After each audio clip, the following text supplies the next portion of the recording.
Assalomu alaykum. Bugungi mavzuyimiz zanjirning bir qismi uchun ohm qonuni. Biz bundan oldingi mavzularda ko'rib o'tdik. Biror bir elektr zanjirida tok kuchi va o'sha zanjirdagi kuchlanish, elektr yurituvchi kuch, shunga o'xshash kattaliklarni ko'rib o'tdik. Hattoki biror bir o'tkazgichning biror qismiga tushayotgan kuchlanish va zanjirdagi to'liq EYK orasidagi farqni ham aytib o'tgan edik. Endi biz hozir ana shu kuchlanish va tok kuchi o'zaro qanday bog'langan ekanligini ko'rib chiqamiz. Buni tekshirish uchun bitta tajriba o'tkazamiz. Bu tajriba quyidagicha. Elektr zanjirini chizyapman.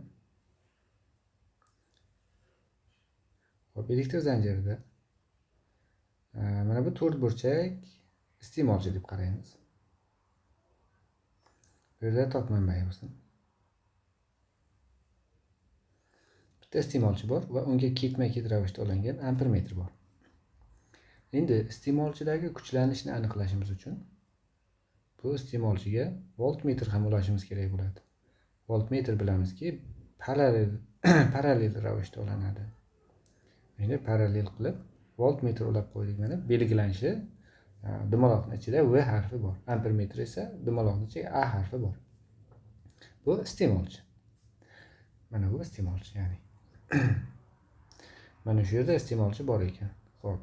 Endi iste'molchidan o'tayotgan tok kuchini mana bu ampermetrimiz ko'rsatadi. Qancha miqdorda tok kuchi o'tayotganligini.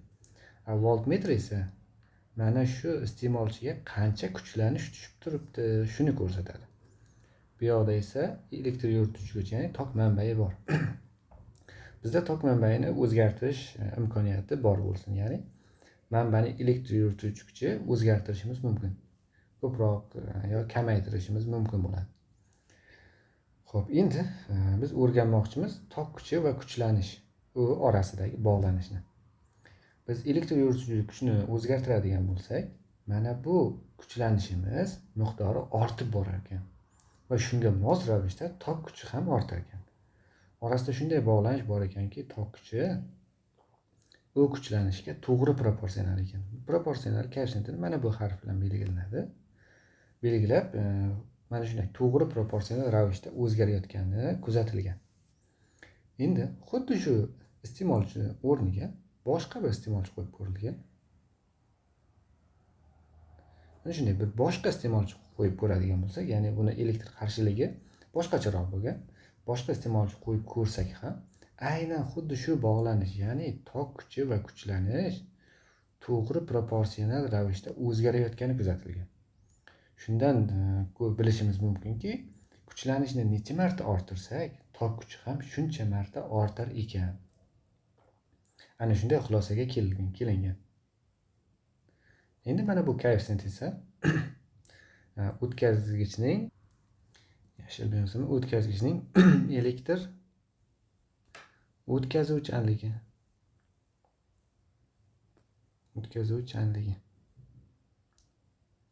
Demak, bu o'tkazgichimiz tok kuchini qanchalik yaxshi o'tkazyaptimi yoki yomon o'tkazyaptimi, shu narsani ko'rsatib beradigan kattalik. Xo'p, endi bu o'tkazuvchanlikka teskari kattalik bor, R barobar. Biz R harfi bilan belgilaymiz. 1 taqsim mana shu o'tkazuvchanlik. Bu esa elektr qarshilik.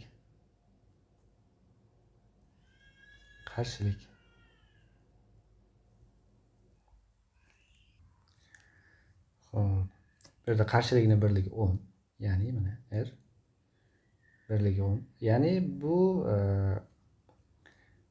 Grekcha harflarda biz bilamizki, alfa, beta, gamma. Xuddi shunday omega harfi bilan ham belgilanadi. Bu holatda ham ko'rishimiz mumkin masalalarda yoki mana bunday birligi ohm ko'rinishida ham yozilgan bo'lishi mumkin. Ikkala holatni ham masala shartida uchratib turishimiz mumkin. Xo'p. Demak, biz ko'rib chiqdik mana shunday to'g'ri proporsional ekanligini. Endi o'tkazgichlarning volt amper xarakteristikasi degan tushuncha bor. Ya'ni volt amper xarakteristikasi. xarakteristikasi. Bu xarakteristika tok kuchi va kuchlanish orasidagi bog'liqlikni ko'rsatib beradigan bir grafik bo'ladi. Ya'ni biz grafik chizamiz. Tok kuchi va kuchlanishning bog'liqligini. Mana bu yoqqa kuchlanish, bu yoqqa esa tok kuchi qo'yiladi. Endi mana bu ifodalarni, mana shu ikkala ifodani, ikkalasi o'zi aynan bir xilligini ko'rdik. Ya'ni mana shu ifodani chizib ko'ramiz grafikini volt ampere xarakteristikasida. Agar kuchlanishimiz 0 qiymatga erishadigan bo'lsa, tok kuchi ham 0 ligini ko'rishimiz mumkin. To'g'ri proporsional. Va grafiki xuddiki y barobar kx ifodasiga o'xshaydi. Ya'ni bu to'g'ri chiziqdan 0 nuqtadan o'tuvchi to'g'ri chiziqdan iborat. Mana shunday grafiklar bo'lishi mumkin. Misolda 2 ta, 3 ta har xil chizishimiz mumkin. Hammasi 0 nuqtadan o'tadi va to'g'ri chiziqdan iborat. Bu yerdagi mana bu chizganimizning har biri har xil o'tkazgichning volt ampere xarakteristikasini ifodalaydi. Mana bu birinchisi o'tkazgichimizni qarshiligi R1 bo'lgan o'tkazgichimiz uchun mana bu birinchi grafik hosil bo'lgan bo'lsin. Ikkinchisi uchun R2 uchun bu grafik hosil bo'lgan bo'lsin. Endi mana shu grafiklarga qarab o'tkazgichlarning qarshiligini aniqlashimiz mumkin ekan. Mana bu ya'ni E barobar U ko'paytirilgan R. U taqsim. Chunki mana bu teskari proporsional bo'lganligi uchun bu yoqqa olib kelib qo'ysak, mana bundoq olib kelib qo'yadigan bo'lsak, bizda ifoda hosil bo'ladi. E barobar U taqsim R degan. Demak, yoki 1 taqsim R ko'paytirilgan U ko'rinishida ifodalashimiz mumkin. Bu yerdan R qarshiligini topib olamiz. R barobar biz qarshiligini aniqlamoqchimiz. Shuning uchun tok kuchining kuchlanishning tok kuchiga nisbati. Endi esa mana bundoq chizamiz. Qandaydir kuchlanishga mos kelsin va tok kuchiga mos kelib turgan bo'lsin. Mana buni alfa deb belgilasak, bizga ko'rinadiki, mana mana bu tok kuchi, bu esa kuchlanish. Tok kuchining kuchlanishga nisbati. Yoki kuchlanishni bizda mana kuchlanishni tok kuchiga nisbati kerak. Kuchlanishni tok kuchiga nisbati esa katanginus alfani beradi. Katanginus alfa U taqsim E tok kuchiga yoki bu qarshilikka tengligida R qarshilik deb aytishimiz mumkin. Demak, shu burchakning katanginusi qarshilikni berar ekan. Demak, buni ham bilib oldik. Xo'p. Buni bilib oldik. Endi mana shu bitta volt ampere xarakteristikasi grafikka, mana shu bitta koordinataga ikkita grafik chizilgan bo'lsa, ularni qarshiliklarini qanday taqqoslashimiz mumkin? Taqqoslashimiz uchun aynan bitta kuchlanishga mos keluvchi ikkita tok kuchini o'lchab ko'ramiz. Mana bu E1 tok kuchi, yo'q bu E2. Ya'ni ikkinchi o'tkazgichmi, ikkinchi grafikning tok kuchi. Bu E1. Xo'p. Ikkalasi ham aynan bir xil kuchlanishda turibdi. Shuning uchun aytishimiz mumkin R1 teng U taqsim E1. R2 esa U taqsim E2. Qarshilik va mana bu qarshilik va tok kuchi teskari proporsional ekanligidan tok kuchi qaysidan katta bo'lsa, qarshiligi shuncha kichik bo'ladi degan xulosaga kelib chiqadi.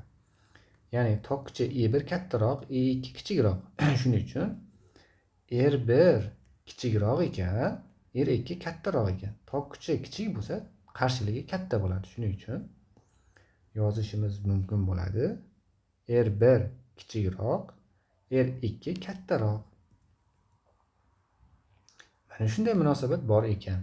Volt ampere xarakteristikasi berilsa, xuddi shunday taqqoslab olishimiz mumkin bo'ladi. Bu qarshilikni to'g'risini aytganda nomidan ham bilishimiz mumkin. Bu qarshilik. Ya'ni tok kuchini o'tishiga qarshilik qiladi. Tok kuchi o'tmoqchi bo'lsa, uni to'sib qolishga harakat qiladi. Ya'ni qarshiligimiz qancha katta bo'lsa, tok kuchini shunchalik to'sib qoladi va tok kuchi kamayib ketadi. Tok qarshiligi kam bo'lsa, juda ham kichik, bilinar bilinmas, deyarli yo'q hisobida bo'lsa, tok kuchi katta bo'lib ketadi, maza qilib tok o'tadi o'tkazgichilarimizdan. Shuning uchun ba'zi holatlarda bularda tok kuchi qarshiligini kattaroq tanlashimizga to'g'ri keladi, ba'zilarida kichikroq. Turli xil qiymatini tanlashimiz kerak. Bizni o'zimizni ehtiyojlarimizga qarab. Tok kuchi kattaroq qiymati kerak bo'lsa, kichikroq qarshilik tanlaymiz. Yoki qarshilikni katta tanlasak, ko'proq issiqlik ajralib chiqadi. Bunaqa holatlari ham bor. Ehtiyojlarimizga qarab, qulay bo'lgan qarshiliklarni tanlab olishimiz mumkin. Xo'p, endi mayli, shu yerda to'xtada qolamiz. Keyingi videoda aynan shuni davomidan alohida video qilamiz, qarshiliklarni parametrlarga bog'liqligini.